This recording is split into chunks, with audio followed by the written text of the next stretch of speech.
Oke, selamat siang Ibu Vivi dan juga teman-teman. Saya akan melanjutkan presentasi dari Bintang. Sebelumnya setelah kita membahas tentang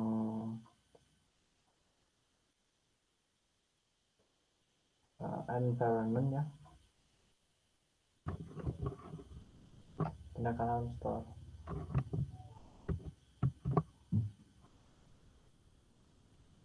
Oke, saya akan melanjutkan presentasi dari Bintang. Selanjutnya setelah kita membahas tentang 4 pendekatan store environment, nah sekarang kita akan membahas tentang store layout.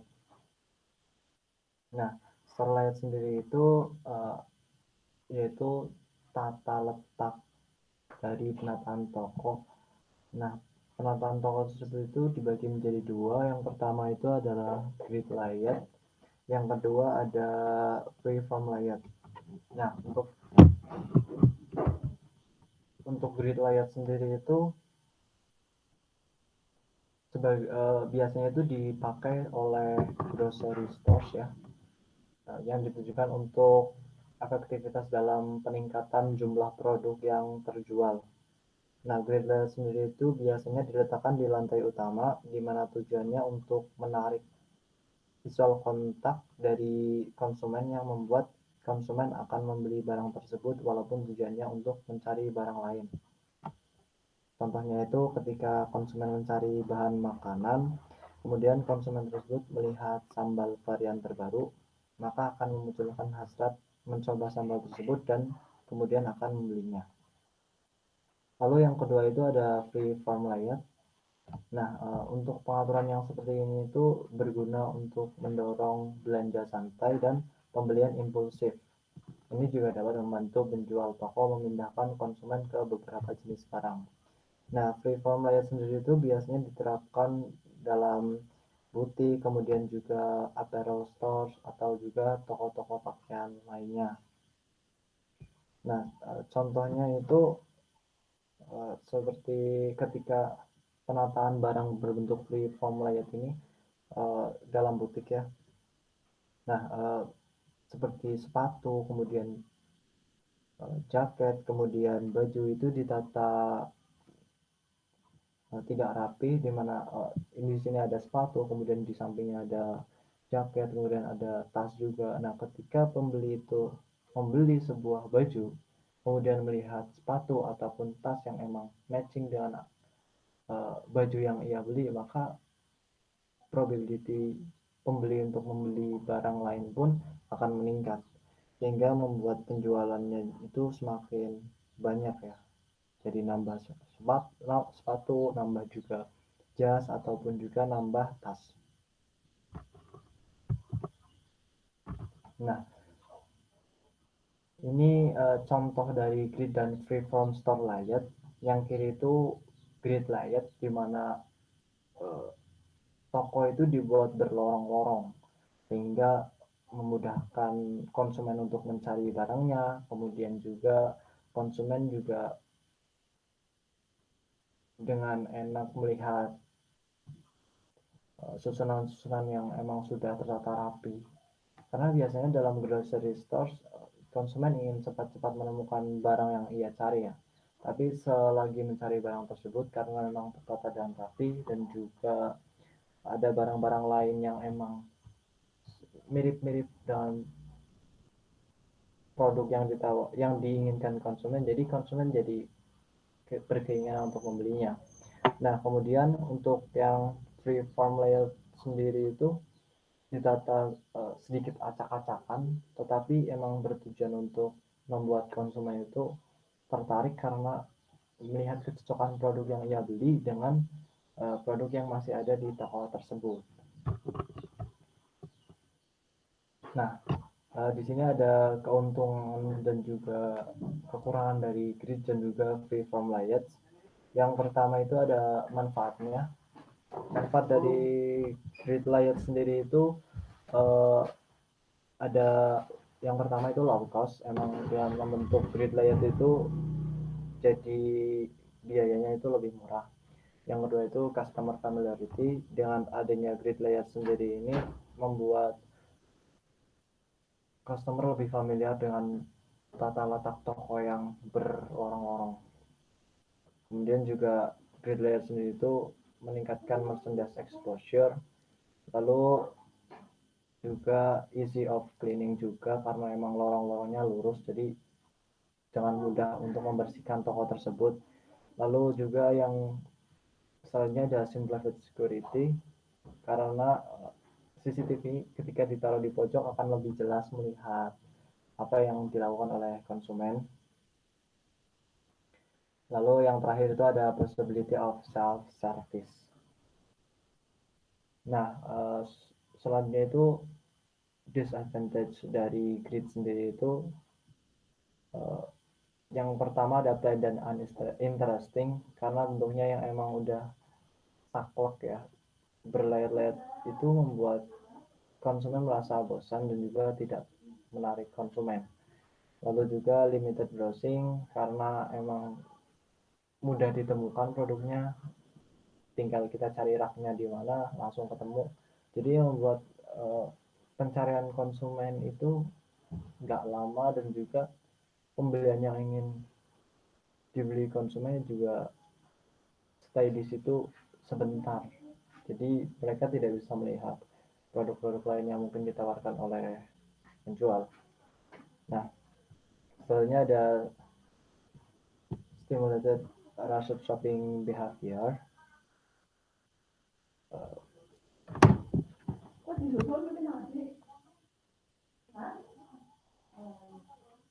Dengan Nah, di stimulator of rush shopping behavior ini membuat pembeli itu merasa terburu-buru ya, ketika melihat barang yang ia temukan ya dia langsung mengambil, kemudian langsung keluar dari toko tanpa melihat barang-barang lain.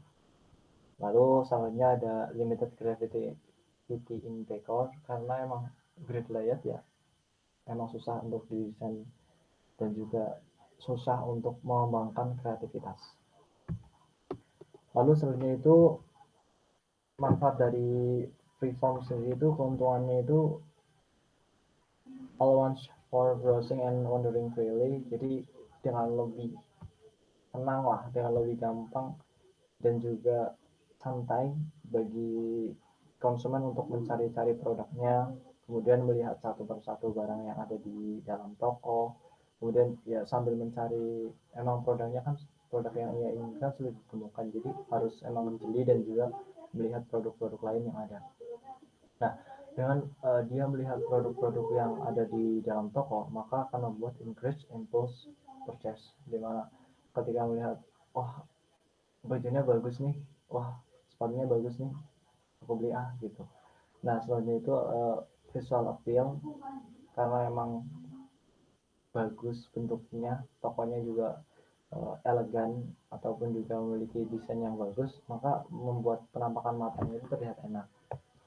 Nah, yang terakhir itu adalah flexibility, jadi sales itu bisa mengubah letak-letak produknya, atau mau ditaruh di sini, mau ditaruh di sini juga, ataupun dipindahkan barangnya agar kelihatan itu dengan mudah, karena tidak memperhatikan rak dan juga susunan. Nah, untuk disadvantage-nya sendiri itu membuat orang-orang itu berkeliaran di dalam toko secara bebas, dan juga membuat penumpukan pengunjung di situ ya, karena emang barangnya nggak ketemu-ketemu nih gitu. Nah, di sini juga bisa membuat possible confusion, karena emang barangnya nggak ketemu dan juga membuat bingung pembelinya, sebenarnya barang yang kemarin saya cari di mana sih gitu. Lalu yang ketiga itu waste of floor space. Nah, biasanya itu untuk freeform sendiri itu ditaruh di lantai 2 ataupun lantai 3, karena kalau di lantai pertama itu biasanya kan gridnya, jadi akan membuang lantai bawah kalau misal emang ada toko yang seperti itu bentuknya freeform. Nah, selain itu cost-nya yang emang mahal, karena butuh desain yang bagus kan, dan juga bikin konsumen nyaman. Lalu yang terakhir itu difficulty of twinning karena memang bentuknya nggak teratur dan juga lorong-lorongnya itu tidak jelas. Jadi ya harus perlahan-lahan dalam membersihkannya. Berbeda dengan grid yang memang lorongnya udah lurus, jadi langsung kayak disapu lurus, dipel lurus. Nah, selanjutnya kita membahas in-store stimuli. Nah, toko sendiri itu memiliki banyak rangsangan yang mempengaruhi konsumen, seperti karakteristik pembeli dan tenaga penjualan lain, kemudian ada juga kebisingan, lalu ada suhu ruangan kayak apa, terus ada rak dan juga pajangan, lalu ada warna juga, musik. Nah, di sini itu dibagi menjadi 5. Yang pertama itu sign and price information, yang kedua itu ada color atau warna, yang ketiga itu shelf space and displays, yang keempat itu ada music, yang kelima itu ada sound. Oke, kita bahas lebih lanjut lagi. Yang pertama ada sign and price information. Tanda di dalam toko berguna untuk mengarahkan konsumen ke barang dengan tertentu dan untuk menawarkan manfaat produk dan informasi harga. Nah, bisa dilihat dari gambar di situ kan ada gambar yang emang itu termasuk sign information, sign dan price information. Kayak biasanya sih di dalam tanda sendiri itu ada juga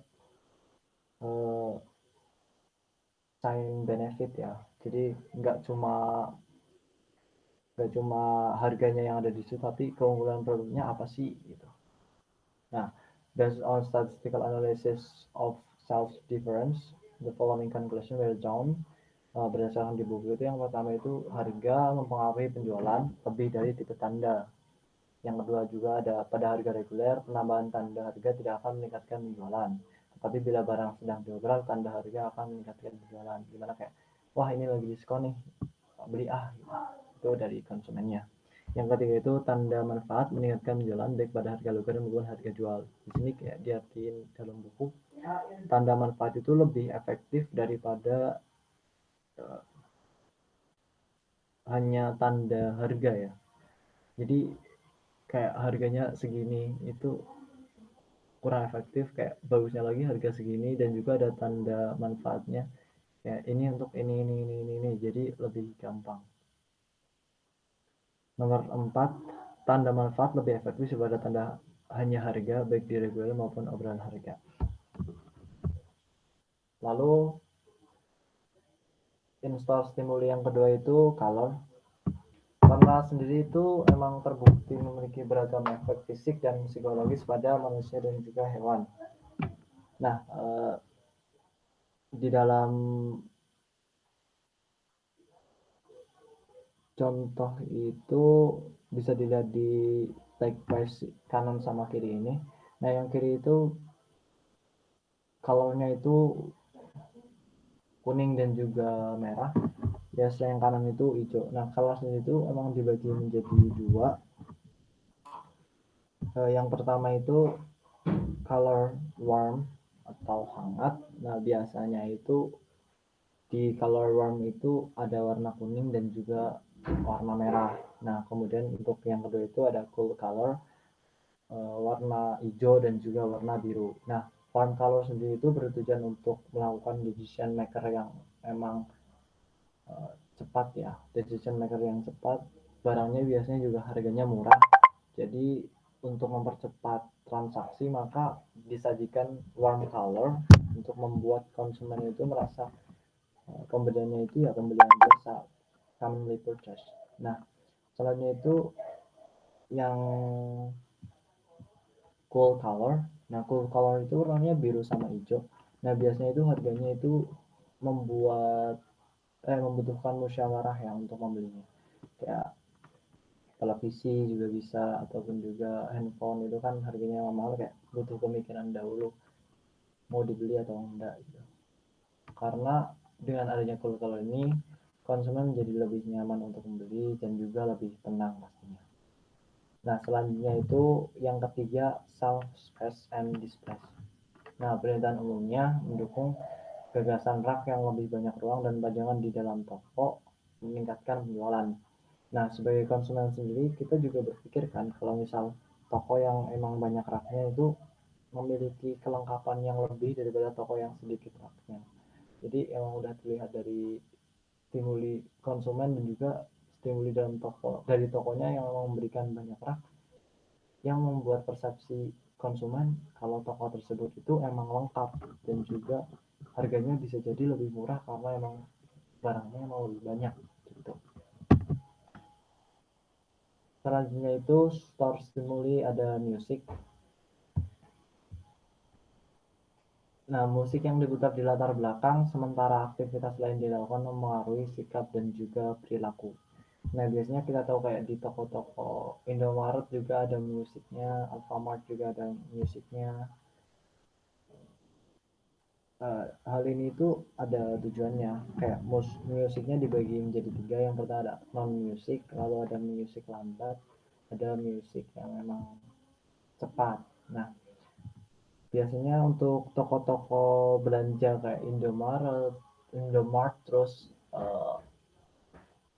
toko grocery lainnya itu musiknya itu diputar slow ya, biar mereka itu lebih santai dalam belanja dan juga menaikkan quantity.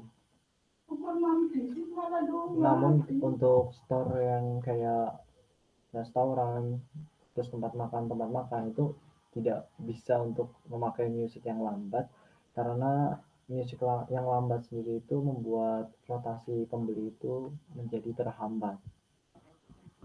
Lalu yang kelima itu ada sense atau aroma. Nah, aroma di toko dapat mempengaruhi uh, kognisi dan juga perilaku konsumen. Nah, sebagai contohnya itu di kafe, biasanya kan di kafe terdapat bau-bau kopi. Nah, itu membuat konsumen emang wah kayaknya ngopi di sini enak nih, dia udah kopi lagi, udah kayak nyaman lah, membuat konsumen jadi nyaman. Lalu pembahasan selanjutnya yaitu non-store consumer behavior, non-store customer behavior. Nah, non-store customer behavior sendiri itu dibagi menjadi 5. Yang pertama itu ada catalog and direct email purchase. Yang kedua ada vending machine purchase. Yang ketiga ada television home shopping. Yang keempat ada direct sales purchase. Yang kelima ada electronic exchange. Nah, untuk catalog dan direct email sendiri itu adalah brosur ataupun juga direct email yang dikirimkan ke rumah konsumen untuk menyajikan barang dagangan dan menawarkan barang. Katalog sendiri itu menawarkan produk yang lebih lengkap dan juga beragam jenis produk. Namun juga katalog membuat harga yang ditawarkan itu lebih mahal dibandingkan dengan harga yang ada di toko. Lalu juga konsumen harus menanggung biaya ongkos kirim karena kan pembeliannya jarak jauh ya, jadi harus menanggung biaya ongkos kirim dan juga harus menunggu waktu sampai barangnya itu terkirim dan diterima oleh konsumen. Lalu selanjutnya itu yang kedua ada vending machine purchase. Nah, sebagian besar pembelian vending machine purchase ini dilakukan konsumen untuk minuman dingin dan juga minuman panas. Nah, vending machine bisa melayani 24 jam, namun juga harga yang ditawarkan itu pastinya lebih mahal daripada harga yang ada di toko. Dan juga vending machine purchase sendiri itu ada ukurannya, itu ketika terjadi error maka uang yang sudah dimasukkan itu tidak bisa kembali kepada pembeli dan pembeli akan merasa kecewa. Lalu yang ketiga ada television home shopping, yaitu mencakup saluran kabel yang didedikasi untuk belanja, infomersial, dan iklan respons langsung yang ditampilkan di jaringan kabel dan siaran. Nah, biasanya kan kita melihat iklan-iklan yang ada di toko ya, kayak uh, di TV dulu sih saya sering nonton TV-nya itu kayak di TV yang nggak begitu terkenal, lalu ada demo produk. Nah, itulah yang namanya television home shopping.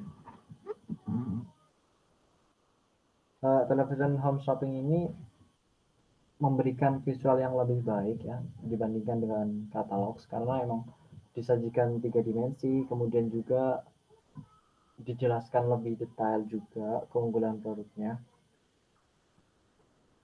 Nah, dalam television home shopping sendiri itu memungkinkan konsumen untuk membeli dengan nyaman dari rumah mereka melalui telepon, biasanya sih telepon, ataupun juga kok kontak email yang memang disediakan oleh perusahaan ya.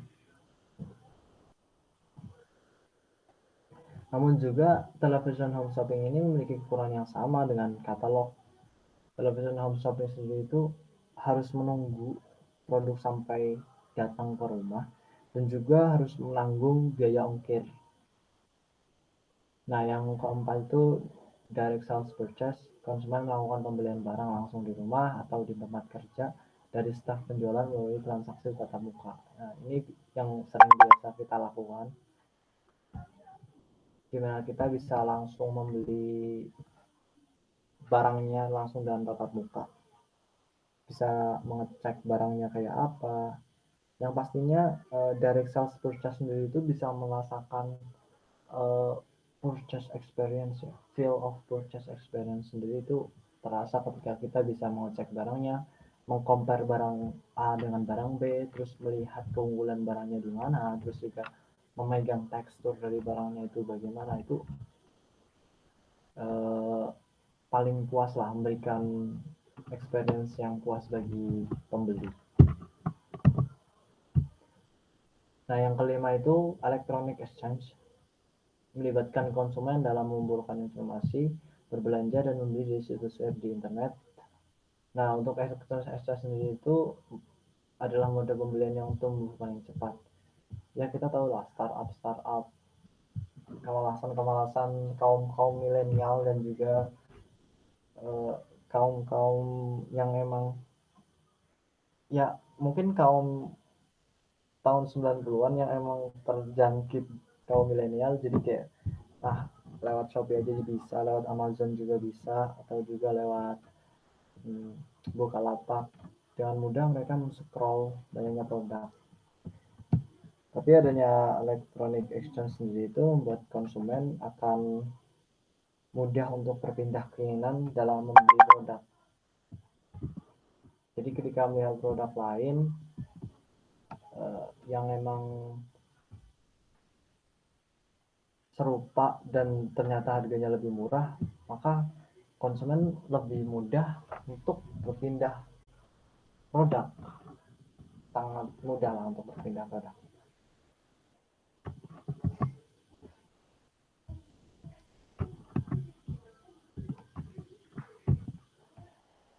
Nah, lalu a comparison of consumer purchase models. Nah, di sini itu ada type-nya. Yang pertama ada store. Nah, store sendiri itu mendominasi pembelian konsumen karena mereka menawarkan bermacam-macam produk yang dalam dan juga luas. Selain itu, mereka menawarkan potensi terbesar untuk kesenangan dan status konsumen. Jadi, store sendiri itu memberikan konsumen experience ya. Mereka mencari barangnya, terus juga menjadi orang tersebut senang lah, refreshing otak juga ketika konsumen berbelanja di store. Nah, type yang kedua itu adalah katalog. Nah, katalog itu menawarkan kenyamanan berbelanja dari rumah atau kantor dan penawaran kepada konsumen beberapa produk dan merek yang tidak tersedia di toko. Nah, emang kadang katalog sendiri itu menyediakan produk yang memang banyak dan juga lengkap. Karena di toko terkadang juga produknya mungkin stoknya sedang habis ataupun juga tidak dikeluarkan oleh toko juga bisa. Nah, katalog ini emang paling lengkap, namun ya seperti yang saya katakan tadi, emang terdapat kekurangan kayak ongkir dan juga waktu menunggu yang lama sampai barang shipment ke rumah. Nah, lalu yang ketiga itu vending machines. Vending machine ini sangat terbatas dalam produk yang ditawarkan, tetapi juga memberikan konsumen utilitas waktu karena vending machines itu lebih mudah ya untuk melakukan transaksi, karena ya kita bisa tahu lah, masukkan koin langsung mendapatkan produknya. Biasanya untuk pembelian-pembelian yang emang satuan dan juga pembelian sehari-hari sih, minuman-minuman dingin gitu. Nah, selanjutnya itu ada direct sales. Direct sales itu menawarkan konsumen hanya jumlah produk yang terbatas, tetapi konsumen dapat menerima informasi lebih dari sales. Dengan adanya direct sales ini, konsumen bisa tahu keunggulan produknya sih kayak apa sih. Apalagi untuk cewek-cewek ya, emang kosmetik gitu. Kosmetik kan butuh informasi yang detail dan juga informasi yang emang lengkap. Kayak kulit yang cocok untuk produk yang cocok untuk kulit yang mungkin berminyak, terus juga kulitnya kayak gimana itu, kayak masalah-masalah seperti itu bisa ditanyakan kepada salesnya.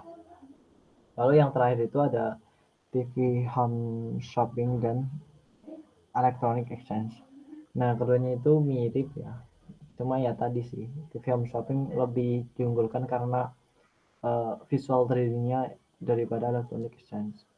Nah, di sini tuh dapat menawarkan kenyamanan dan pilihan yang lebih besar kepada konsumen daripada banyak mode pembelian lainnya.